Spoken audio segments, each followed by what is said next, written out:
Convert हो जाता है At a click of a button. बस click of a button everything is in London click of a button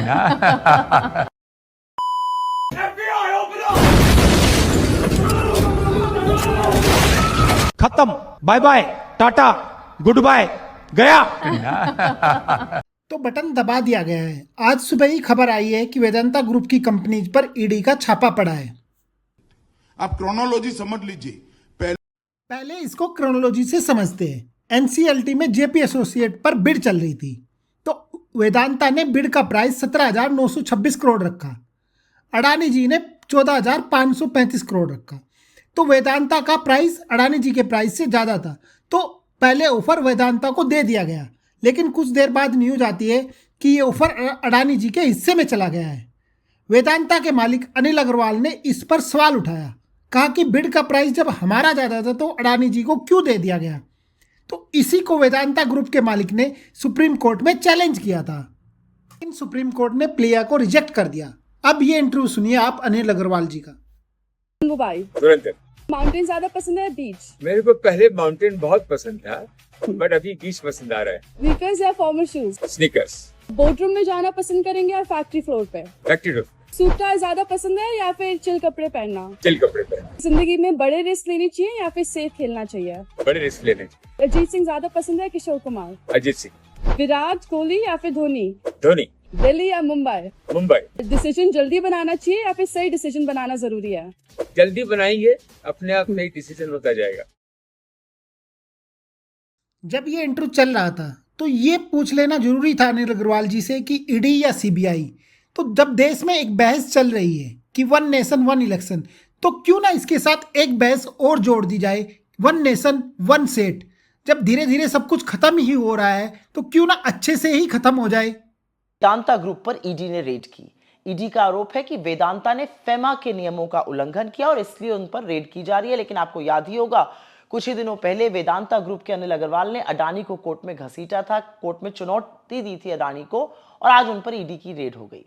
Anil Agarwal ने JP associates के acquisition मामले में अडानी को चैलेंज किया था, सार्वजनिक बयान भी दिया था।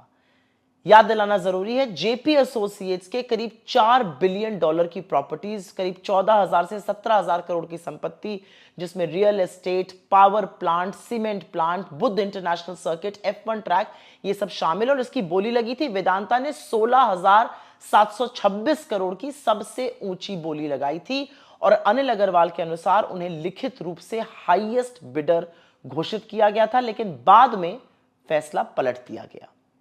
अडानी ग्रुप ने 14,553 करोड़ की बोली लगाई थी, जो वेदांता से कम थी, लेकिन इनके ऑफर में अपफ्रंट पेमेंट शामिल था। तो कमिटी ऑफ क्रेडिटर्स ने इसे बेहतर माना और फिर एनसीएलटी इलाहाबाद बेंच ने 17 मार्च 2026 को अडानी की जो प्रपोजल और योजना थी उसको मंजूरी दे दी। अब वेदांता का आरोप है कि पूरी प्रक्रिया में ट्रांसपेरेंसी नहीं थी और ये अडानी के फेवर में बनी थी। उनका यह भी मानना है कि कमिटी ऑफ क्रेडिटर्स ने जो इवैल्यूएशन मैट्रिक्स लगाए थे वो भी अडानी के फेवर में बनाए गए थे। वेदांता ने इसे कमर्शियल कंस्पिरेसी बताया और एनसीएलटी में चुनौती दी। वो सुप्रीम कोर्ट भी पहुंचे, जहां सुप्रीम कोर्ट ने अडानी डील पर रोक लगाने से इनकार कर दिया और अभी ये सारा कानूनी मामला एनसीएलटी में लंबित है, वहां पर चल रहा है। अनिल अग्रवाल ने पोस्ट भी किया था सार्वजनिक रूप से और कहा था कि संपत्ति से अटैचमेंट नहीं है, लेकिन फेयरनेस मायने रखती है। खैर, इसमें तो भाई धन्ना सेठों के लिए भी सबक है। मोदी जी की कितनी भी तारीफ कर लीजिए, उनकी कितनी भी भक्ति कर लीजिए, लेकिन अगर उनके मालिक अडानी की तरफ आंख उठाई तो कीमत जरूर चुकानी पड़ेगी, सबक जरूर सिखाया जाएगा। अडानी से पंगा नहीं लेने का यह मैसेज नरेंद्र मोदी। लेकिन उधर अरविंद केजरीवाल जी दोबारा से पंगा लेने के लिए तैयार हो गए। कल शाम उन्होंने जनता से एक अपील की। देखिए अरविंद केजरीवाल जी जनता से क्या अपील कर रहे हैं, आइए देखते हैं। और अब CUET इस देश के हर बच्चे को अब लगने लगा है कि ये सरकार एक भी पेपर ठीक से नहीं करा सकती। एक के बाद एक पेपर गड़बड़ हो रहे हैं और प्रधानमंत्री जी चुप हैं, उन्हें कोई चिंता ही नहीं है। एक्चुअली इस सरकार को शिक्षा के महत्व का पता ही नहीं है। Do you also agree that now the country desperately needs an educated prime minister? यहाँ पर लगता है अरविंद केजरीवाल जी अमित शाह की 10 साल पहले की गई प्रेस कॉन्फ्रेंस को भूल गए हैं। चलो आप भी याद ताजा कर लीजिए, आइए देखते हैं वो प्रेस कॉन्फ्रेंस। प्रेस वार्ता के माध्यम से आप सबके सामने प्रधानमंत्री जी की बीए की और एमए की दोनों डिग्रियां सार्वजनिक करना चाहता हूं। करेंगे दोनों डिग्रियां सार्वजनिक करना चाहता हूं और ये दोनों डिग्रियों की प्रति भी आपको उपलब्ध करा दी जाएगी। कॉलेज वाले कुछ देखा नहीं है। और जब एजुकेशन की बात चली ही रही है तो एक बात करनी बहुत जरूरी है। नीति आयोग ने लेटेस्ट स्टेट रैंकिंग जारी की है जिसमें पंजाब ने स्कूल एजुकेशन क्वालिटी इंडेक्स में नंबर 1 स्थान हासिल किया है। एक आंकड़े जारी ਕੀਤੇ ਨੇ ਜਿਹਦੇ ਵਿੱਚ ਪੰਜਾਬ ਕੇਰਲਾ ਨੂੰ, ਮਹਾਰਾਸ਼ਟਰ ਨੂੰ ਤੇ ਦਿੱਲੀ ਨੂੰ ਪਛਾੜ ਕੇ ਪ੍ਰਾਇਮਰੀ ਸਿੱਖਿਆ ਤੇ ਮਿਡਲ ਦੀ ਸਿੱਖਿਆ ਚੋਂ ਪਹਿਲੇ ਨੰਬਰ ਤੇ ਹੈ।